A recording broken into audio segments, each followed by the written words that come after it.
Our centers, opening a new center, Krishna consciousness. For many years we've been visiting Taiwan and spent a lot of time there distributing books, trying to develop Krishna consciousness. So it doesn't happen immediately. It doesn't all happen overnight. Prabhupada said, he told Tamal Krishna Maharaj about going into China.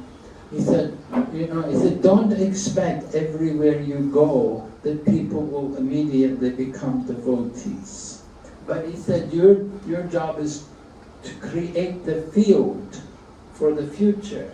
He said, you distribute the books and let people read the books, and when they read the books and start to hear about Krishna, and they start to hear the chanting of the Hare Krishna mantra, then gradually, they will think more about it, and one day they will take it seriously. Prabhupada also told us, he said, in the beginning, people will laugh at you. Funny haircut, with the tail on the back, and this funny dress, the dhoti, things that are so strange, people will, said in the beginning people would laugh at you. I said then they would hate you. Because, we're talking about things which they're not very much in favor of. We're telling people, don't eat meat, fish and eggs, and don't even take onion and garlic, and you shouldn't drink tea and coffee, and people are going, oh, but what's all this, and people don't like it, and you can't smoke cigarettes anymore. Oh my gosh, what's going on? So he said, second phase is people would hate you, but he said third phase is they would join. That later on they would join at the end. So often in presenting Krishna consciousness, it's a bit like that people think it's strange, and then they see that we're very serious and we're preaching something which is a bit different from what they have been thinking in their life. But gradually then they come to accept it, that this is actually how it should be, that this is actually the proper way. So we encourage all of you also to understand that Krishna consciousness is actually the proper way. It's the authorized process for self-realization, to come to know our real self and to understand more of the purpose of life.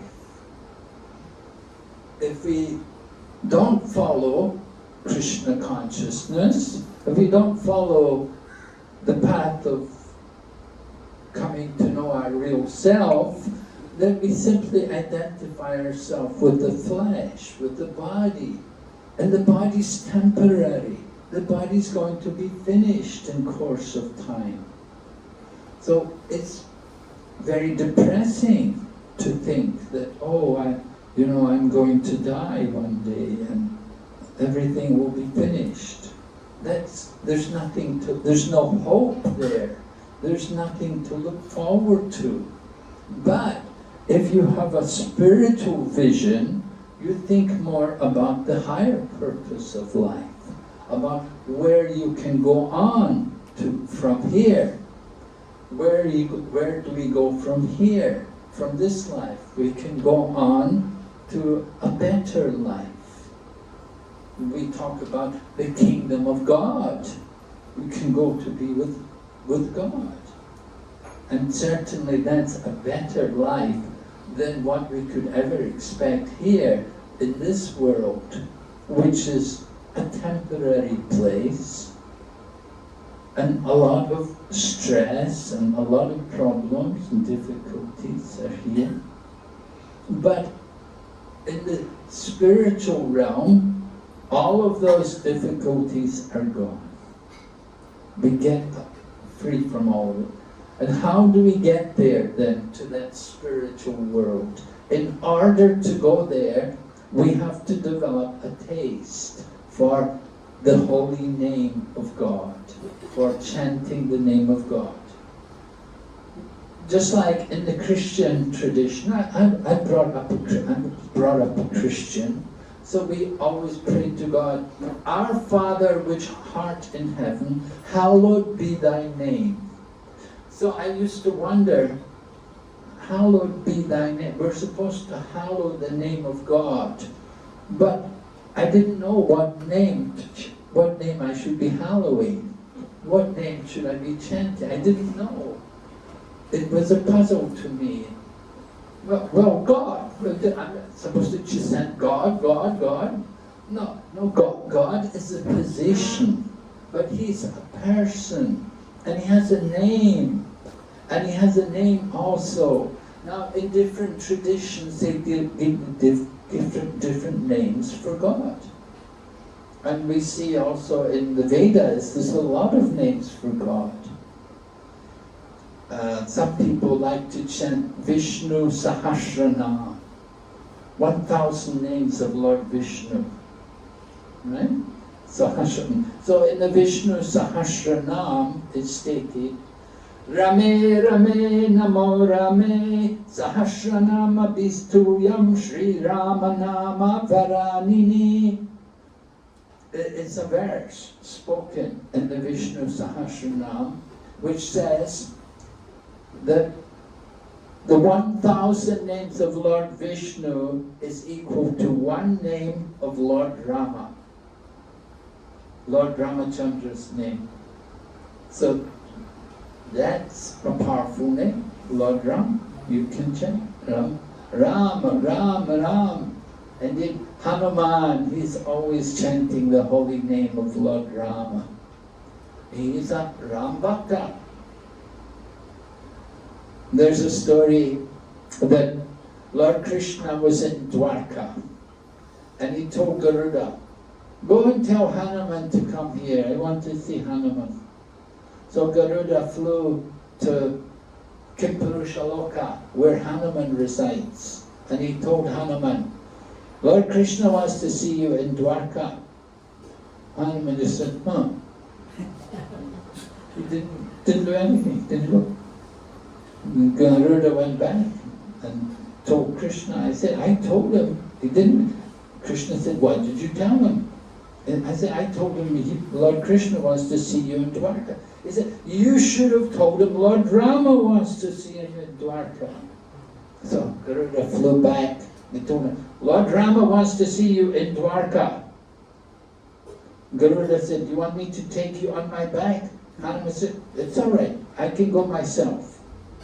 So Garuda flew back to Dwarka. He got back to Dwarka. Hanuman was already there. How did Hanuman get there so quick? Because he knew Lord Rama wants to see him. He's Rama Bhakta. So that's Hanuman. He's Ram Bhakta. He cannot understand anything except devotion to Lord Ram. And even though they told Hanuman that Lord Rama, he is not the original Supreme Swayam Bhagavan. He said, "Hanuman, I don't care. I only worship Lord Ram. I don't care who he is or what his position is. My devotion is just to Lord Ram. I don't want to serve anyone else." So Lord Rama is certainly the Lord, but still there's a difference in his name. And there's another verse in the scriptures which says that 3 names of Lord Rama is equal to 1 name of Lord Krishna. And Lord Krishna's name is considered supremely powerful. So that's why we chant the Maha Mantra. 16 words, Hare Krishna, Krishna Krishna, Hare Hare, Hare Rama, Rama Rama, Hare Hare. People sometimes say, when we are chanting Rama, if you're Krishna Bhaktas, why are you chanting Rama also? So first of all, we have to understand Rama can mean Ramachandra, It may also mean Balarama. Balarama means Krishna's brother, right? But the Acharyas also explain there's another meaning to Rama. The name Rama means also one who gives pleasure to everyone. Just like when the people of Vrindavan were surrounded by a forest fire, Lord Krishna swallowed the forest fire and he brought pleasure to all the people of Vrindavan. So Lord Krishna is also known as Rama. So when we chant the holy name, when we chant the Mahamantra, it's up to everyone. Who are you devoted to? Are you a Hanuman Bhakta? Are you following Hanuman? Are you Ram Bhakta? You can worship Lord Ram. You may worship Lord Balaram. Some people are very devoted to Lord Balaram. If you go to Vrindavan, there's a temple in Vrindavan, Dauji. You know Dauji? Do you have Dauji? Dauji means big brother, right? Big brother. So, Dauji Kabaya, Krishna Kanaya. When we go there on Parikrama in Braja, we will go to Dauji. At that time we will sing this little mantra, that Dauji Kabaya, Krishna Kanaya. But Lord Balaram is Dauji, he's the big brother. And Lord Krishna is Kanaya, he's the younger brother. So some people, they worship Lord Balarama. There was a young girl there in Dauji, in that place. So we were speaking to this young Brijbasi girl, and we said to her, would you like to come and visit our temples, Hare Krishna temples around the world, come and see the different places, She said, oh no, I'm not going to leave Dauji. Dauji is here. I want to stay here with my Lord. Dauji. I don't want to go anywhere. How will I see Dauji? So she was so devoted, worshipping Lord Balaram and that thing. But other people, they devote themselves fully to Lord Krishna and they chant the holy name of Lord Krishna. It is stated in the Srimad Bhagavatam, there's a nice verse, it says, Kaler doshani de rajan astiye hieko mahaguna kirtana deva krishnasya mukta sangha parambraja. Kaler dosha nide rajan. Age of Kali is full of dosha, full of faults, right? Do you have a lot of dosha? Only a few, right? If you look on your chart, One person told me I had a lot of dosha. They had a lot of dosha on their chart. And so, yeah, age of Kali is full of doshas. Kaler doshani de rajan asti ekot mahaguna. But there's one good thing about Kali Yuga. You know the good thing about Kali Yuga? Kirtanadeva Krishnasya Mukta Sangha Parambraja. Simply by kirtan, you can get all perfection. You can cross over the ocean of material existence just by the chanting of the holy names of the Lord. Very powerful, very important. So we encourage all of you, chant the holy name in your homes. You can do kirtan. You don't need to go to temple. You can do it in your own home. And you can do it any day, every day. This is the power of this Kali Yuga. In the Kali Yuga, there's no other way. Dwapara Yuga was temple worship. Kali Yuga, simply only the chanting of the holy name. No other way. Harinam, Harinam, Harinam eva kevalam. Kaloa nasteva, nasteva, nasteva, gatir anas. Or koi rasta nahi.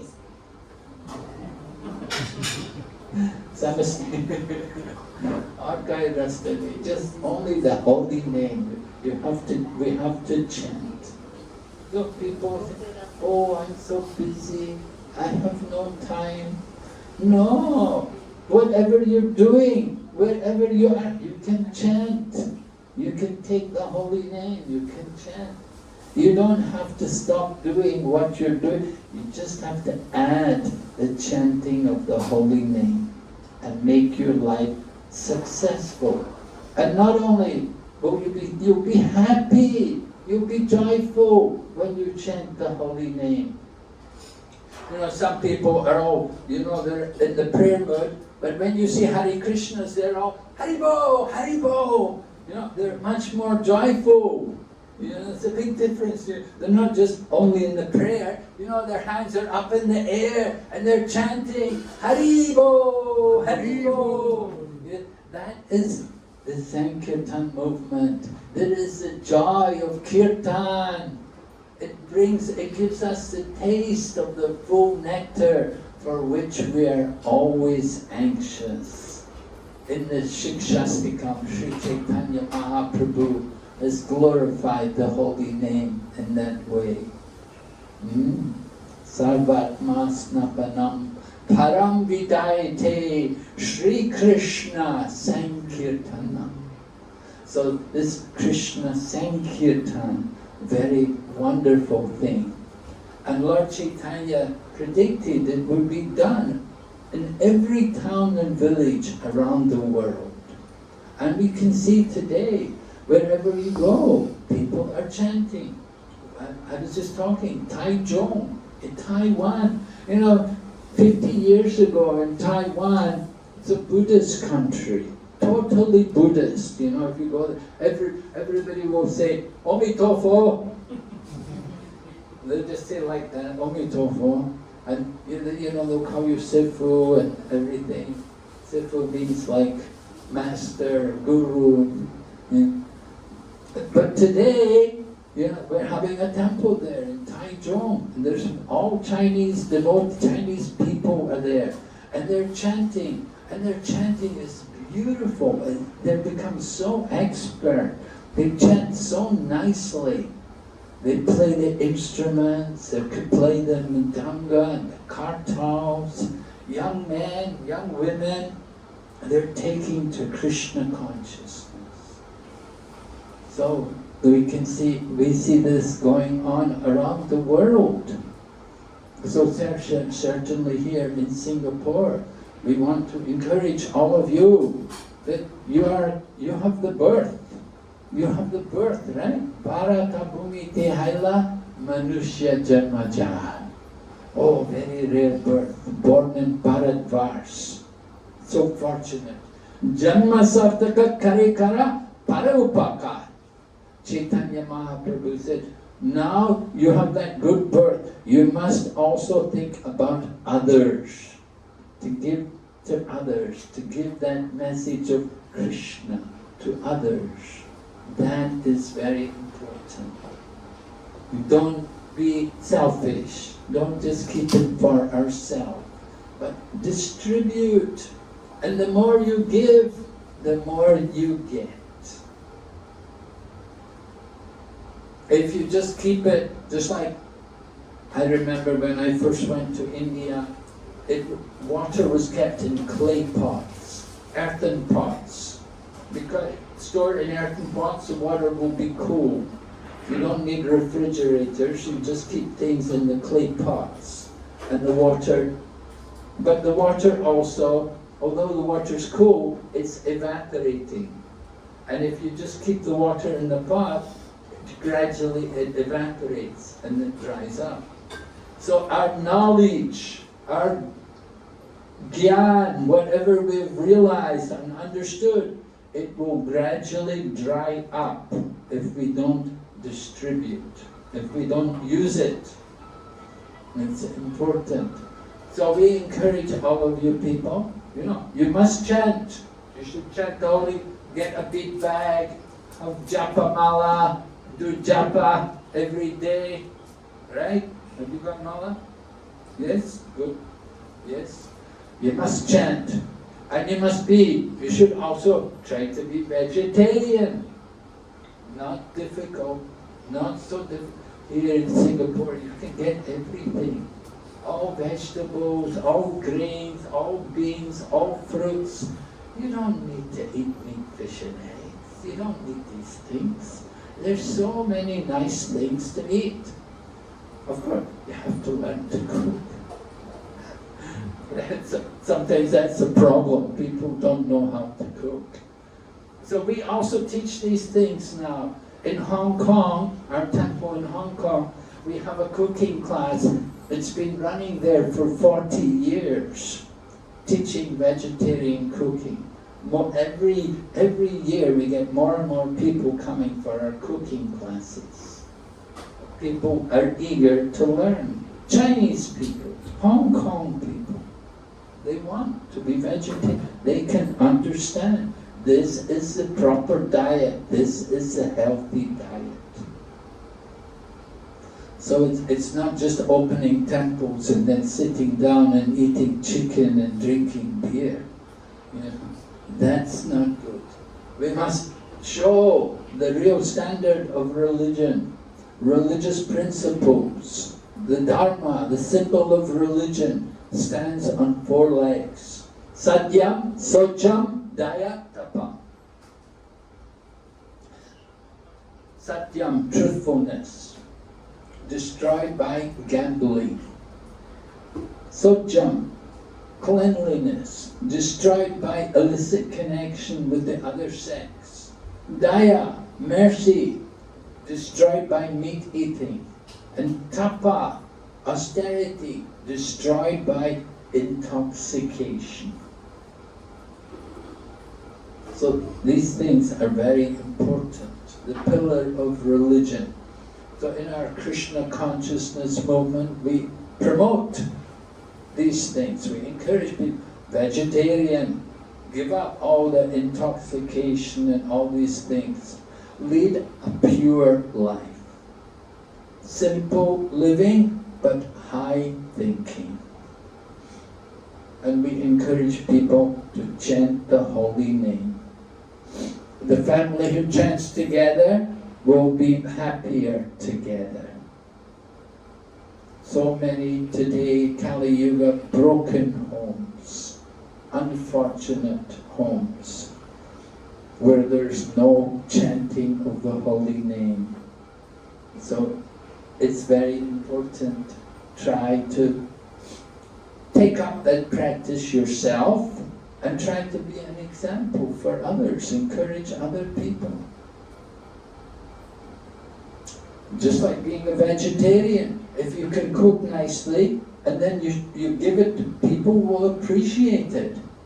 They will say, oh, this is so nice. Oh, your cooking is very nice. This is very good. And devotees are doing this all over the world. I was in China. The one devotee was working in a software company in Shanghai, and his wife would cook a lunchbox for him. He'd take it to the office, and all the other men in the office, when they saw his lunchbox, they would all say, "Wow, hey, can you get me a box like that? Can I get a box? Can I have lunch like that too?" They would appreciate that he was eating much nicer than they were eating. So we encourage like that, devotees. We have to try to give Krishna consciousness to people, help people to take up this process. Okay, any questions? Anyone? Any doubts? Yes? Doubts? No doubts, right? Everyone convinced. Well, what is the result of chanting? The result of chanting. Well, one thing is it can destroy sinful reactions. It can destroy our bad karma. As I said, we have dosas. We do things which are not proper and we get reactions for it. Our situation in life, we could say, well, could my life be better? Are you fully satisfied that your life is just perfect, everything is just great, couldn't be better? Or could your life be a little better? Well, maybe you'll think, yeah, it could be a bit better. So, how to make your life better? Why is it not so good? The reactions are coming. The karma is coming, giving us problems, difficulties, health problems, family problems, economic problems, all of these things. This is karma. And these problems come on us.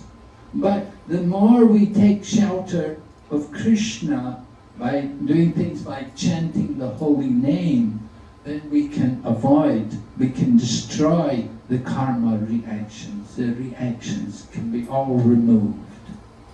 That is the power of devotion to the Supreme Lord.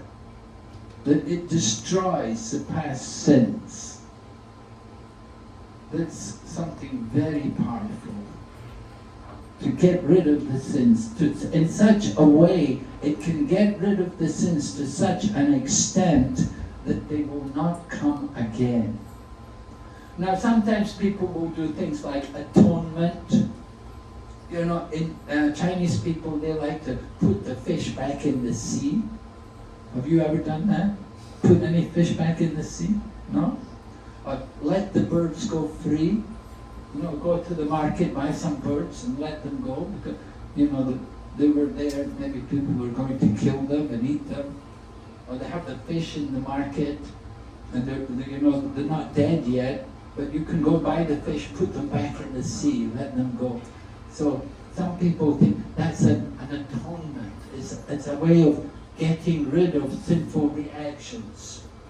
Like one person I know, he has a shop, and whenever the business is too slow and there's no customers coming, he'll send one of the staff, go to the market, get some fish, put them back in the sea. And his thinking is that by doing some punya will bring more business, you see, bring more customers.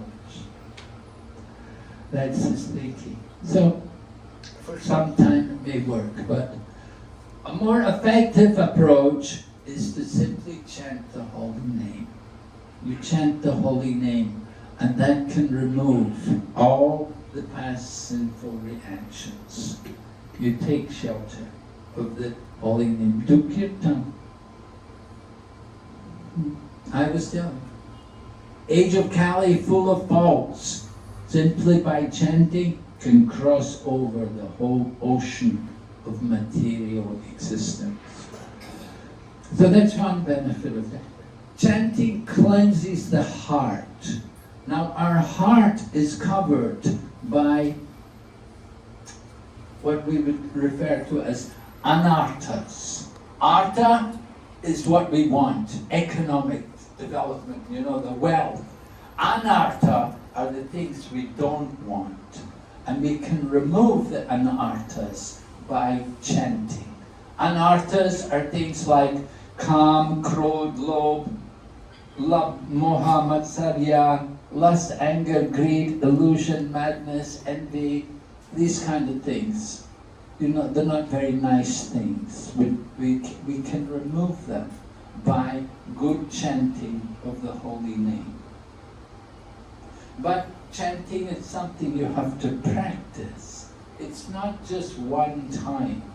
You have to do it regularly. Just like if you're going to go to the gym, you don't just go once and think you can, you know, you have to go regularly. You know, you do the talk, all the exercise, whatever. It takes practice, it takes time. So similarly, also chanting the holy name. Taking medicine, you don't just take one time and oh, it's all cured, my disease. You have to take the medicine regularly and get back to health. So chanting is also like that. You have to do it regularly. You have to chant. Make it a regular program.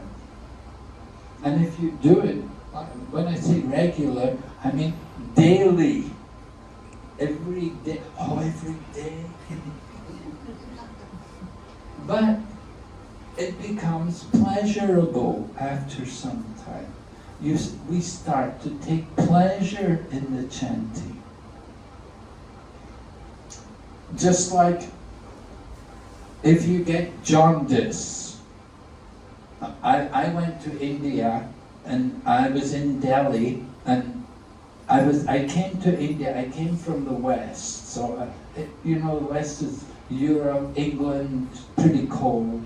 And come to India and May, June, very hot, very hot.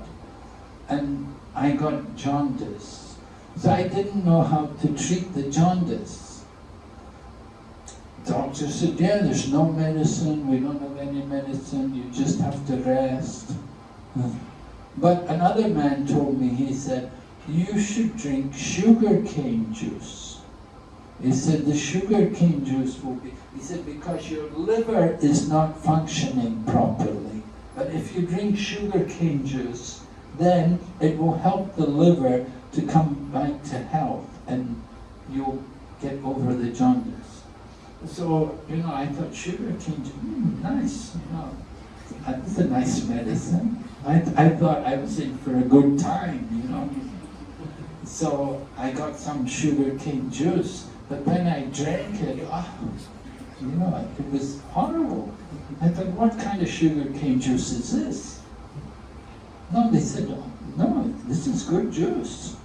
But problem is, because of your liver, you cannot taste the sweetness of the sugarcane. Because the liver is not functioning. So the sugarcane juice tasted bitter. I thought I was drinking motor oil or something. It's just terrible. But they said, no, you have to keep drinking it. And gradually you get better. And so I did. And gradually I got over the jaundice. So chanting the holy name is like that. That in the beginning, it's troublesome.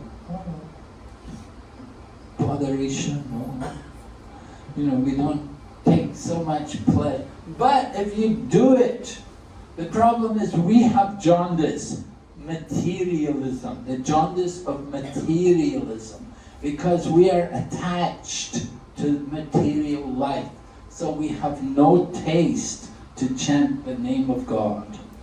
But if you do it gradually, you will awaken the taste.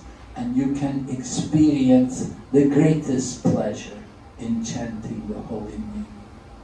You can experience pleasure like we can never experience in the material world. The greatest joy, the greatest happiness is there in the holy name. We have to awaken it. We have to uncover the heart, remove the dirt from the heart, and then we can taste the real pleasure of the chanting.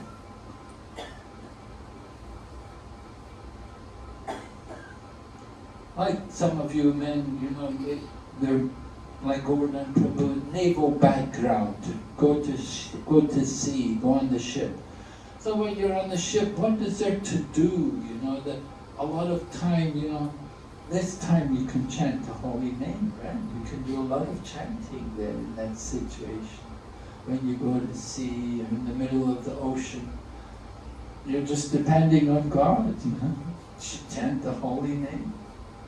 In every situation we're in, we can find if we want to, we can find the way to chant and the opportunity to chant. And it's the greatest benefit, because the more you chant, the benefit goes into your bank account, your spiritual bank account. And you build up your spiritual bank account. That will take you back to Godhead. Take you out from this material world. Okay? Hare Krishna. Hare Krishna.